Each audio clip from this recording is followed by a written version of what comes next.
Earthquake in Iran. An earthquake of the magnitude 5.5 struck 200 kilometers southwest of the Iranian city of Zahedan at a depth of 26 kilometers, the U.S. Geological Survey reported on Friday. Protesters chant anti-Iran slogans in front of consulate in Iraq.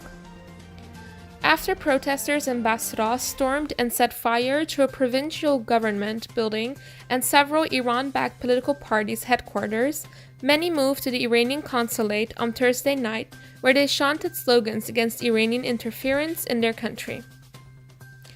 Several social media users and news sites shared a video of one of the protesters condemning the dependence of some officials on neighboring countries who claim that they are an Islamic state, where he was referring to Iran.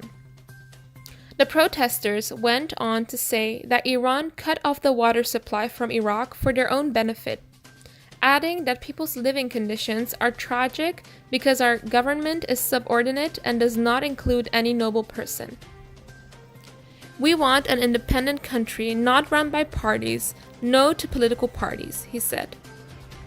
According to local security sources, one protester was killed and 14 injured during the violent protests in Basra on Thursday.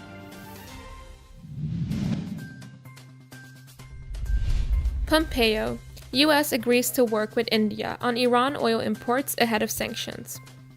The U.S. has committed to working with India on reducing its Iranian oil imports ahead of sanctions that are scheduled to return in November.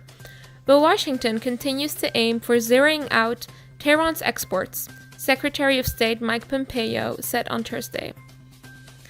Pompeo said after meeting with India's Foreign Affairs and Defense Minister in New Delhi, "We will consider waivers where appropriate, but it is our expectation that the purchases of Iranian crude oil will go to zero from every country or sanctions will be imposed." Pompeo said U.S. oil exports could be a solution for some countries as they cut ties with Iran.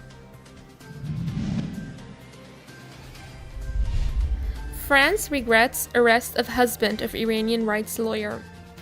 France's foreign ministry said on Thursday it regretted the arrest of the husband of a detained Iranian human rights lawyer, a rare criticism that is likely to irk Tehran at a time of strained relations. Reza Khandan is married to Nasrin Sotoudeh, an activist lawyer who served about half of a 6-year jail sentence imposed in 2010 for spreading propaganda, then was arrested again in June. France regrets the arrest in Tehran of Reza Khandan, husband of Nasrin Sotoudeh, Foreign Ministry spokeswoman Agnes von der Muhl said in a statement. "We remain very concerned about Mrs. Sotoudeh, who started a hunger strike on August 25. And we hope she and Mr. Khandan are released quickly."